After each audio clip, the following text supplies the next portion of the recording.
Bonjour à toutes les bien-aimés dans le Seigneur Jésus-Christ dans le monde entier. Je me présente le frère Serge de l'île de la Réunion pour ceux qui ne me connaissent pas encore. Avant d'apporter le message qui sera Jésus-Christ est le rocher des âges, nous allons prier frères et sœurs. Seigneur, Jésus-Christ, par ton Saint-Esprit, conduis-nous en toutes choses. Amen. Prenons rapidement l'évangile de Matthieu, chapitre 16, versets 13 à 18, qui nous dit, au verset 13, Jésus étant arrivé dans le territoire de Césarée de Philippe, demanda à ses disciples, qui suis-je au dire des hommes? Moi, le Fils de l'homme. Et ils lui répondirent, les uns disent que tu es Jean-Baptiste, les autres Élie, et les autres Jérémie, ou l'un des prophètes. Il leur dit, et vous, qui dites-vous que je suis? Simon-Pierre répondit et dit, tu es le Christ, le Fils du Dieu vivant. Et Jésus lui répondit et dit, tu es béni Simon, fils de Jonas, car ce ne sont pas la chair et le sang qui t'ont révélé cela, mais mon Père qui est dans les cieux. Et moi je te dis que tu es Pierre et que sur ce roc je bâtirai mon église, et les portes de l'enfer ne prévaudront pas contre elle. Le verset 18, c'est le verset qui nous intéresse. Ici, le Seigneur pose bien sûr la question aux apôtres, qu'est-ce que les gens disent de lui? Qu'est-ce que les gens pensent de lui? Et chacun va répondre, et Pierre reçoit la révélation du Père en disant que tu es le Christ, le Fils du Dieu vivant. Voilà comment le Seigneur va révéler pour la toute première fois son plan concernant l'Ecclésia, son assemblée, c'est-à-dire son Église. Et il dira au verset 18, et moi je te dis aussi que tu es Pierre et que sur cette pierre je bâtirai mon église et les portes de l'enfer ne prévaudront point contre elle. Donc ici nous avons à deux reprises le mot pierre qui revient. Bien sûr c'est Pétros. En grec Pétros c'est un petit caillou et le deuxième c'est Pétra. Voilà, c'est ce qui nous intéresse, Pétra. Pétra signifie un grand rocher et on apprend que l'église ne pourra pas, et on apprend plutôt que l'église sera bâtie et que l'enfer ne pourra pas la détruire. Alors, l'église qui a pour fondement le rocher ne peut en aucun cas être détruite, renversée, brisée, cassée, parce que le Seigneur en est le fondement.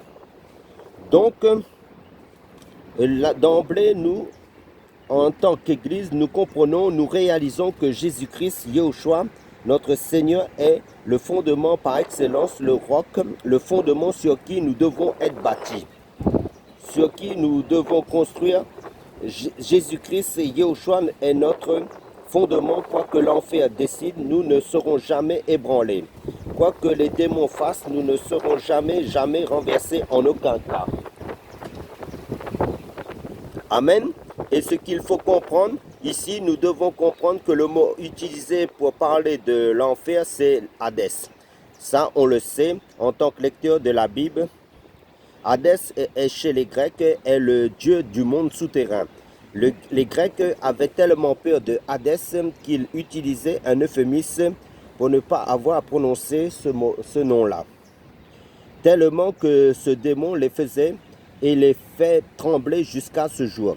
Et l'euphémisme qu'il utilisait signifiait littéralement porte close. Donc cela veut dire que le dieu Hadès ou encore l'enfer ou encore le séjour des morts est un démon tellement puissant. Bien sûr, Jésus-Christ, Yahushua, est bien plus puissant que lui. Mais Hadès, quand il enferme les gens, quand il enferme les gens dans ce monde, personne ne peut en sortir. Jésus-Christ, heureusement, en est sorti et il a sorti également toutes les personnes qui croient en lui. Voilà comment le Seigneur va présenter les choses en nous faisant comprendre que l'enfer, quelle que soit sa puissance, ne peut en aucun cas détruire toutes les personnes qui prennent Yahushua comme leur fondement, comme leur socle, comme leur base.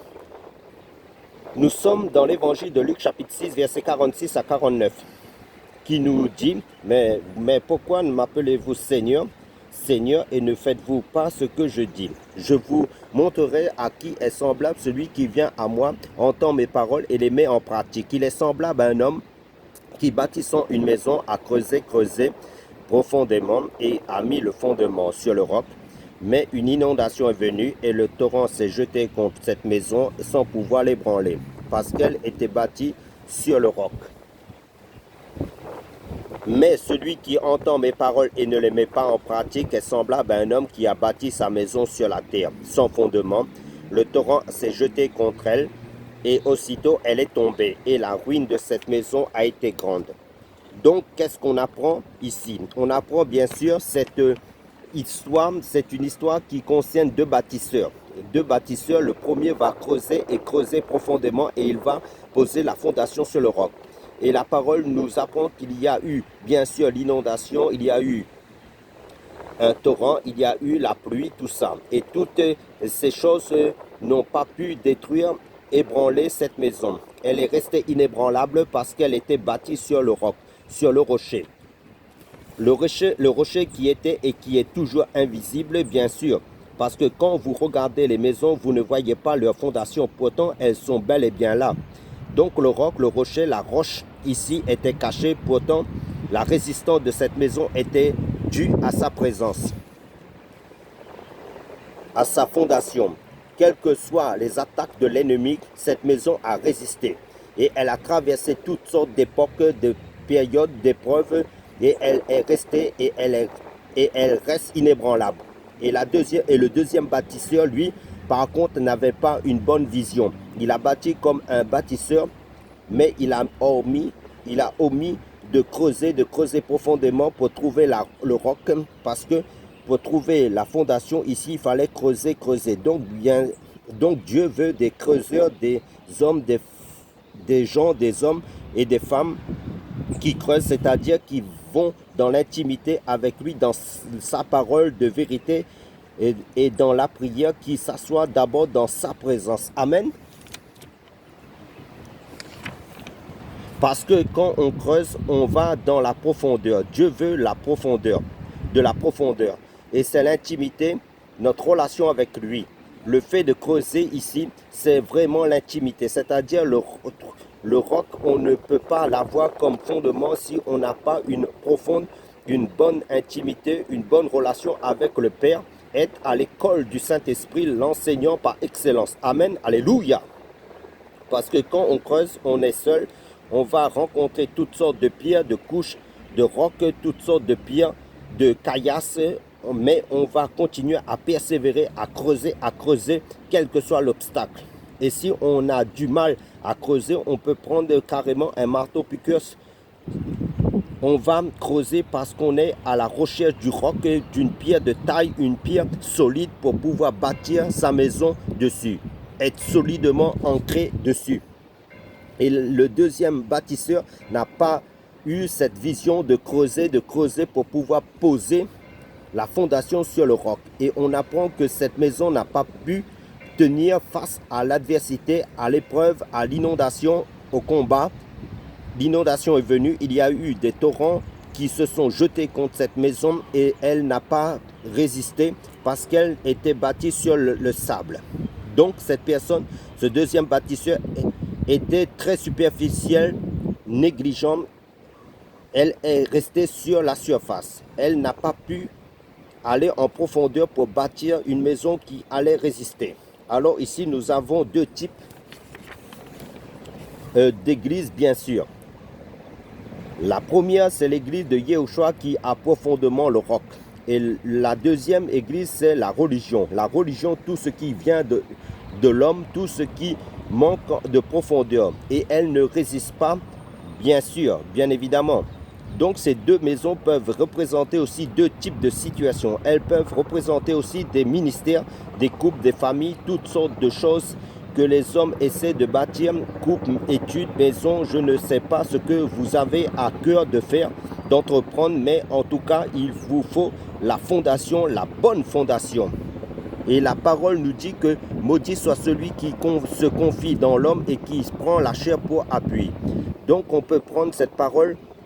Allons dans le livre du prophète Jérémie, chapitre 17, versets 5 à 6, qui nous déclare: ainsi parle Yahweh, maudit soit l'homme qui se confie dans l'homme et qui fait de la chair sa force, et dont le cœur se retire de Yahweh. car il sera comme la bruyère dans le désert et il ne verra pas venir le bonheur.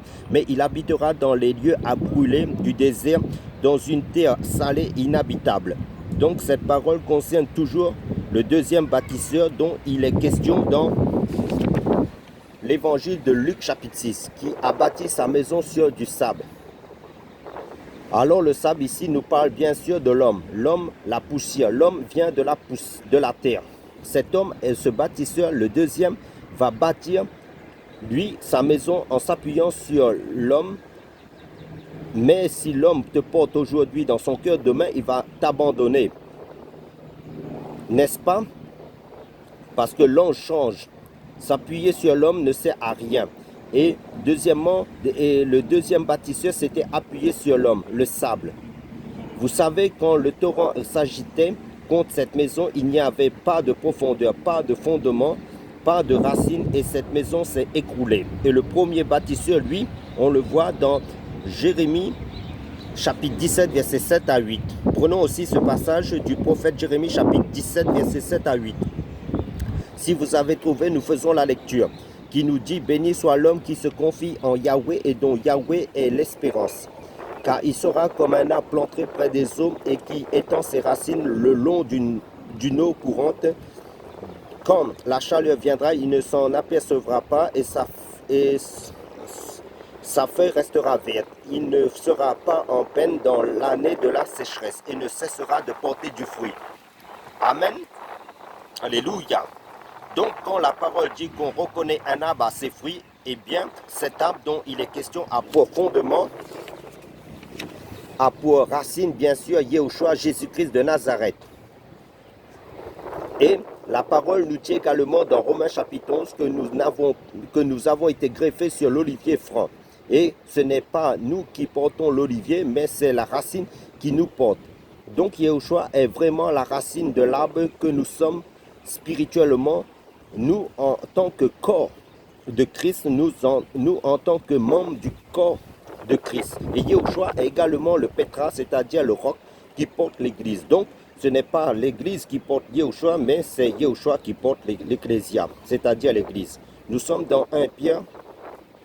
Notre frère Pierre, dans la foi, nous parle de cette pierre. Prenons 1 Pierre, chapitre 2, versets 4 à 5. Nous informe, approchez-vous de lui, c'est-à-dire de Jésus-Christ. Il est la pierre vivante, rejetée par les hommes, mais choisie et précieuse devant Dieu. Et vous aussi, comme des pierres vivantes, vous êtes édifiés pour être une maison spirituelle et une sainte prêtrise, afin d'offrir des sacrifices spirituels agréables à Dieu par Jésus-Christ. On peut relire encore ce passage. 1 Pierre chapitre 2, versets 4 à 5. Approchez-vous de lui. Il est la pierre vivante rejetée par les hommes, mais choisie et précieuse devant Dieu. Et vous aussi, comme des pierres vivantes, vous êtes édifiés pour être une maison spirituelle, une sainte prêtrise, afin d'offrir des sacrifices spirituels agréables à Dieu par Jésus-Christ. Et Pierre présente justement ce roc, donc Yahushua, comme étant la pierre vive, la pierre vivante, dont on comprend que toute maison qui est bâtie sur cette pierre reçoit la vie. On apprend que les membres de l'Ecclésia ont la joie, ont la vie de Christ. C'est quoi? Dieu respire la joie, Dieu respire l'amour, la paix, Dieu respire la sanctification. Amen. Car dans 1 Corinthiens chapitre 1, verset 30 à 31, il nous est dit, après l'œuvre de la croix de Jésus-Christ, or c'est par lui, c'est-à-dire que vous êtes en Jésus-Christ, qui par la volonté de Dieu a été fait pour nous, sagesse, justice, sanctification et rédemption, afin, comme il est écrit, que celui qui se glorifie dans le Seigneur. Et le livre de Romains chapitre 6, verset 19, dit ainsi, maintenant livrez vos membres comme esclaves à la justice pour arriver à la sainteté. Et Romains chapitre 6, verset 22 nous déclare, mais maintenant étant affranchis du péché, devenus esclaves de Dieu, vous avez pour fruit la sainteté et pour fin la vie éternelle. Et Éphésiens chapitre 4, verset 23 à 24 nous dit à être renouvelé dans l'esprit de votre intelligence et à revêtir l'homme nouveau, créé selon Dieu dans une justice et une sainteté que produit la vérité. Et Philippiens chapitre 2 verset 12 nous déclare ainsi: mes bien-aimés, comme vous avez toujours obéi, mettez en œuvre votre salut avec crainte et tremblement. Et le livre d'Hébreux chapitre 12 verset 14 nous exhorte: rechercher la paix avec tous et la sanctification, sans laquelle personne ne verra le Seigneur. Et la parole de Dieu nous précise bien dans 1 Thessaloniciens chapitre 4 verset 16 à 18 concernant l'enlèvement de l'Église: car le Seigneur lui-même a un signal donné, à la voix d'un archange et au son de la trompette de Dieu descendra du ciel, et les morts en Christ ressusciteront premièrement. Ensuite, nous, les vivants qui serons restés, nous serons tous ensemble enlevés avec eux sur les nuées à la rencontre du Seigneur dans les airs, et ainsi nous serons toujours avec le Seigneur. Consolez-vous donc les uns les autres par ces paroles. Amen. Donc il y a ces fruits. Donc il y a ces fruits,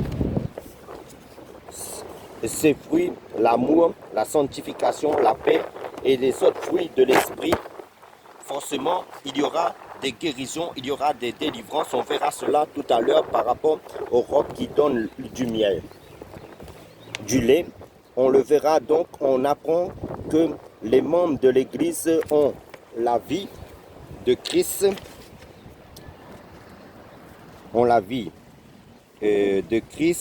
parce que leur fondement qui est la pierre Yahushua est une pierre vivante, une pierre qui vivifie, c'est-à-dire qui donne la vie. Donc si on prend un cadavre et qu'on le met sur cette pierre, ce cadavre va recevoir la vie. Et deuxièmement, on apprend que c'est une pierre rejetée dont naturellement les gens qui aiment le Seigneur, qui le craignent, sont rejetés par le monde naturellement et par les religieux. Donc c'est aussi simple que cela. Et qu'est-ce qu'on apprend?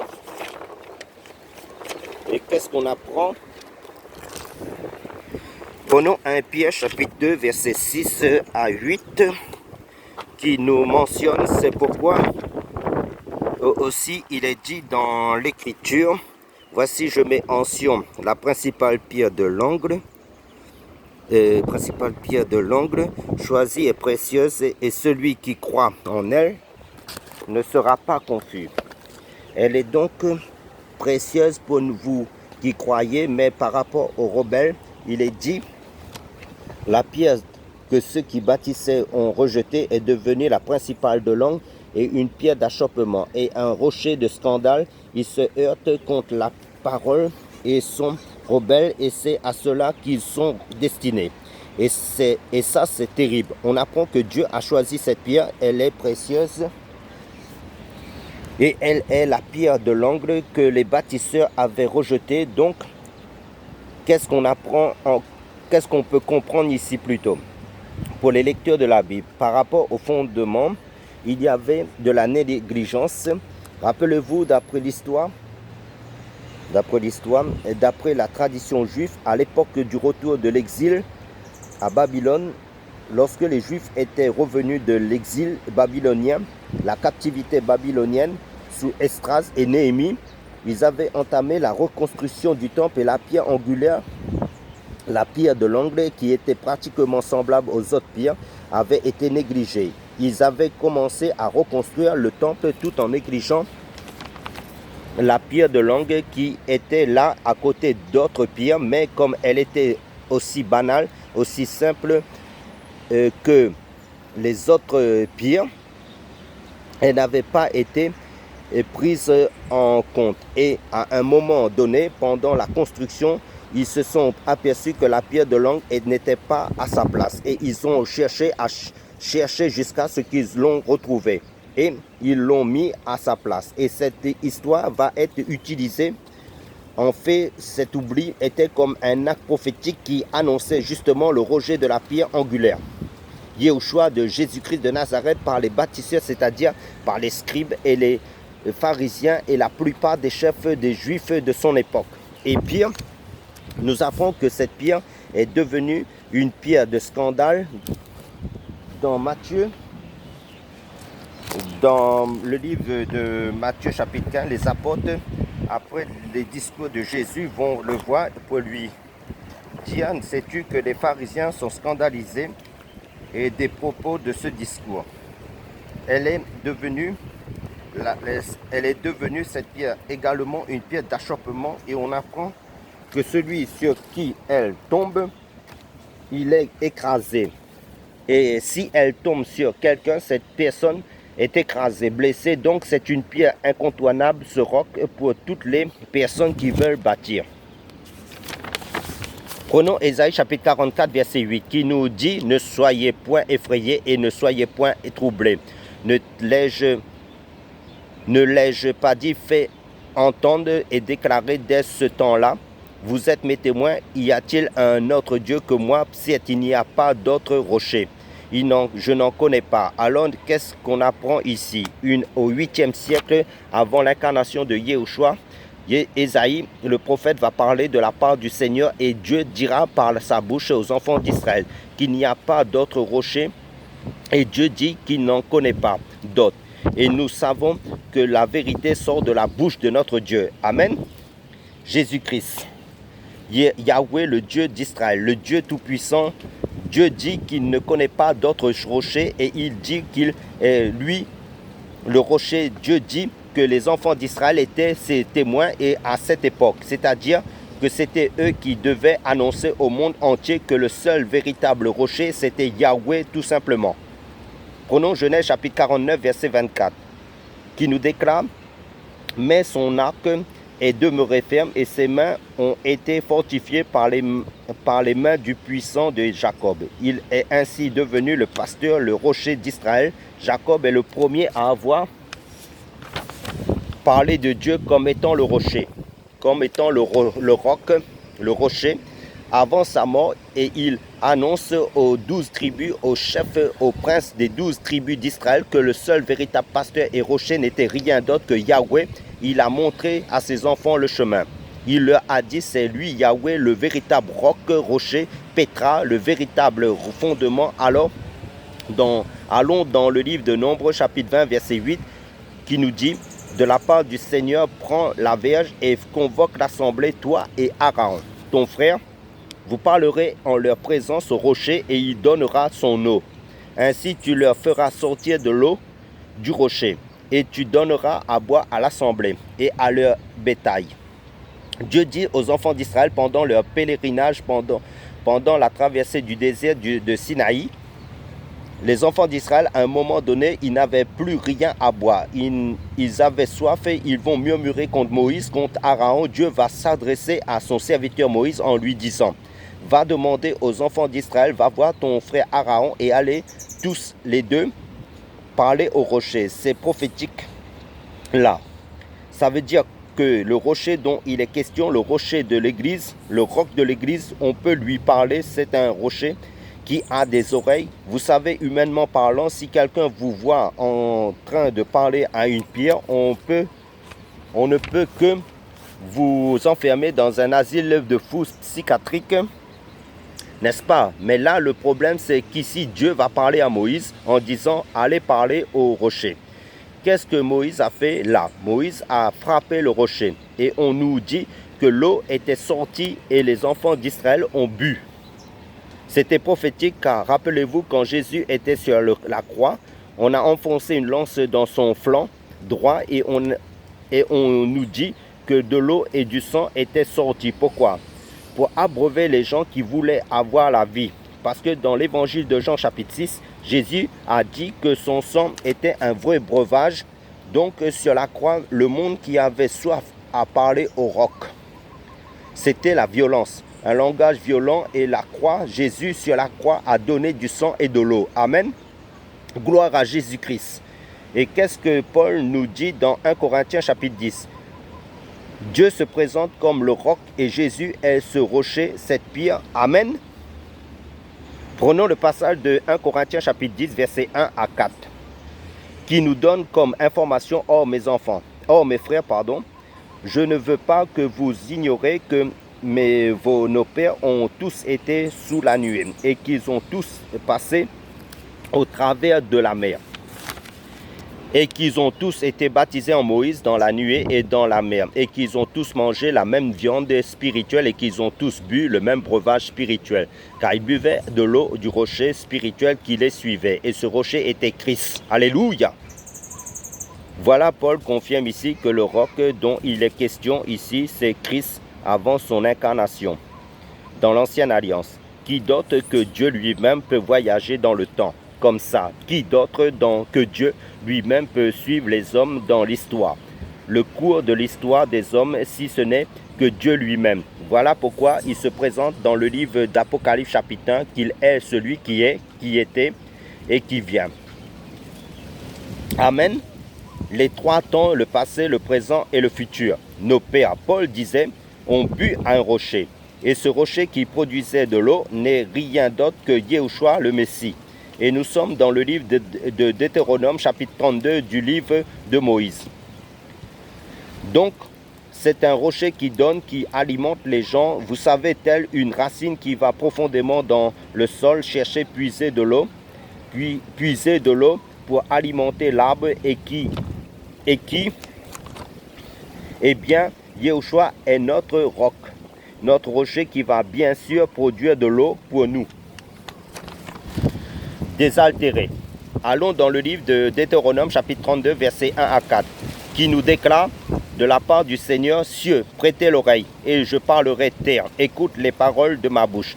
Que mon enseignement tombe comme la pluie, et que ma parole se répande comme la rosée, comme une pluie fine sur l'herbe naissante, et comme une averse sur la verdure, car j'invoquerai le nom de Yahweh, attribuer la grandeur à notre Dieu.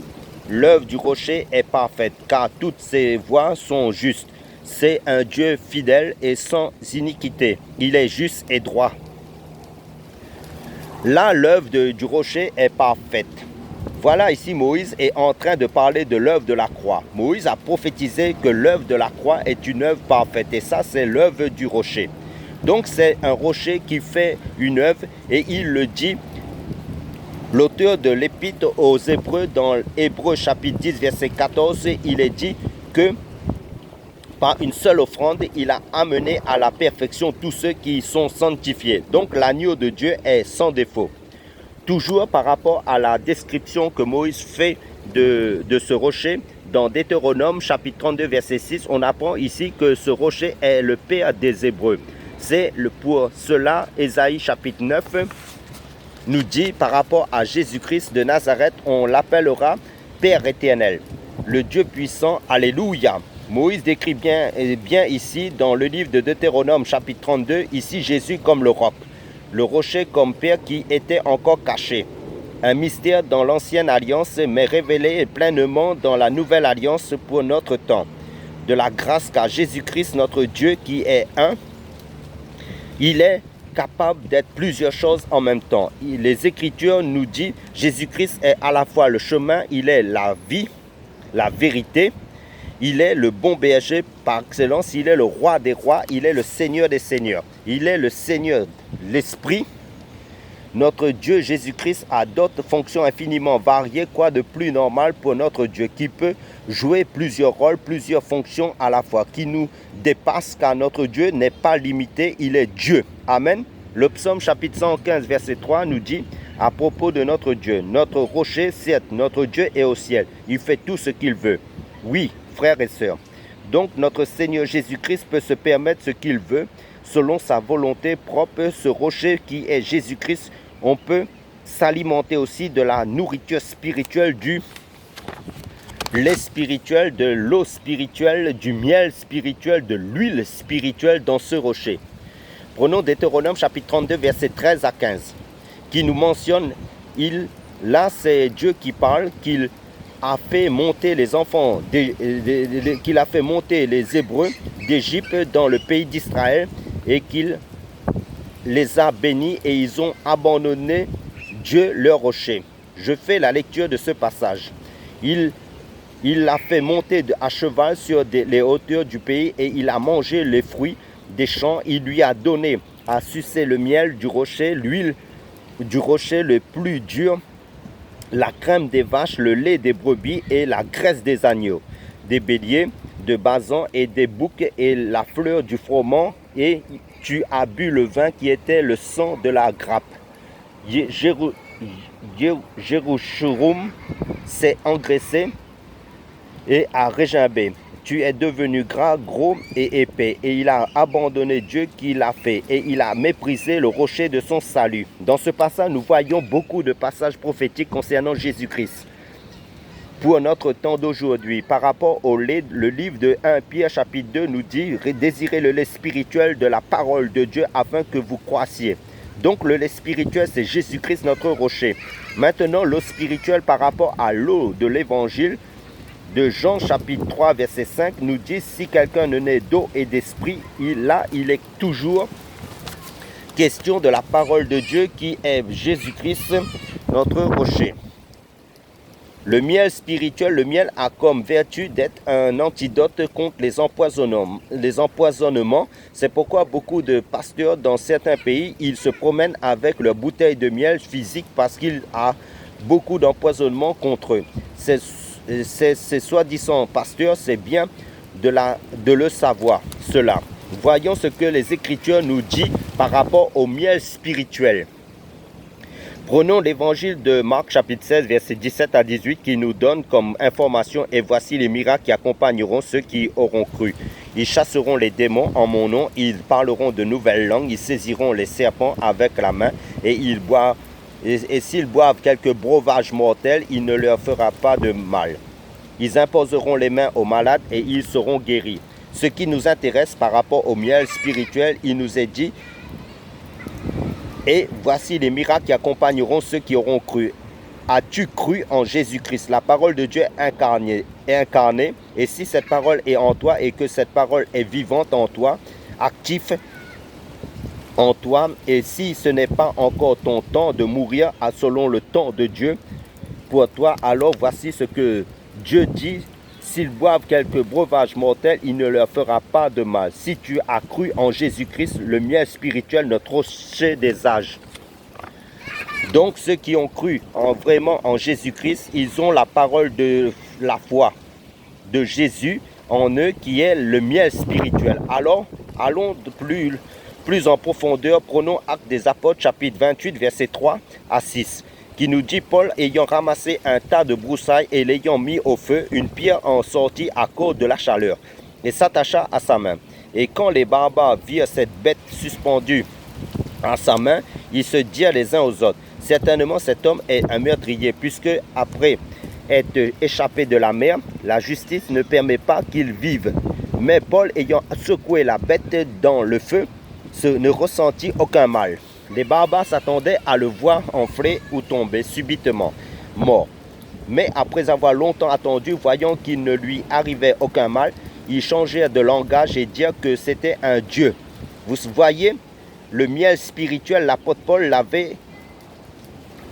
l'avait en lui qui est Jésus-Christ. Il avait la parole de Dieu en lui, la foi, pas une bouteille de miel physique sur lui comme ces soi-disant pasteurs, certains pasteurs de certains pays. Car le livre de Romains chapitre 10 verset 17 nous dit « Ainsi la foi vient de ce qu'on entend et ce qu'on entend vient de la parole de Christ. » Et le psaume chapitre 119 verset 103 nous dit que tes paroles sont douces à mon palais plus que le miel à ma bouche. Amen. Voyons maintenant l'huile spirituelle qui fait référence à l'onction du Saint-Esprit. D'après Actes des Apôtres chapitre 2 et Actes des Apôtres chapitre 4. Et aussi tout le psaume chapitre 133. Pour les lecteurs de la Bible, c'est des références bibliques que je vous donne à lire. Et c'est Jésus-Christ seul qui bâtit du Saint-Esprit. D'après l'évangile de Matthieu chapitre 3 verset 11. Qui nous dit Jésus-Christ seul bâti du Saint-Esprit. Et les Écritures nous préconisent de nous enivrer de l'Esprit par des chants spirituels, des cantiques d'après Éphésiens chapitre 5 verset 18. Et de nous nourrir de la parole de Dieu d'après l'évangile de Luc chapitre 4 verset 4, car la parole de Dieu est esprit et vie. Donc, c'est seulement Jésus-Christ, notre rocher, en qui nous sommes bénis de toutes les bénédictions spirituelles que Dieu a pour chacun de nous, selon sa préscience avant même que nous soyons nés. À nous, par la grâce de Dieu, de nous attacher à ce rocher et de nous abreuver quotidiennement à ce rocher des âges, à Jésus-Christ, pour saisir toutes ces promesses de Dieu pour chacun de nous, jusqu'à la fin, surtout jusqu'à son retour, car Jésus-Christ, le fondement par excellence, est tout et en tous pour les croyants en Jésus-Christ, d'après Colossiens chapitre 3, verset 11. Pour conclure notre message, prions frères et sœurs. Père, merci d'être notre rocher éternel. Bénis mes frères et mes sœurs encore. Aide chacun de nous à nous attacher à toi, à être enracinés en toi éternellement. Père, dans le nom du Seigneur Jésus-Christ, ô mon Dieu, mon roi, notre rocher des âges, console, guérit, délivre, restaure, éclaire, donne la compréhension selon la lumière de ta parole de vie à tout un chacun, selon leurs besoins, selon l'attente de chacun de tes âmes. Car toi seul, Seigneur Jésus-Christ, qui connais le besoin de chacun, de chaque personne pour ta gloire. Père, dans le nom du Seigneur Jésus-Christ. Amen.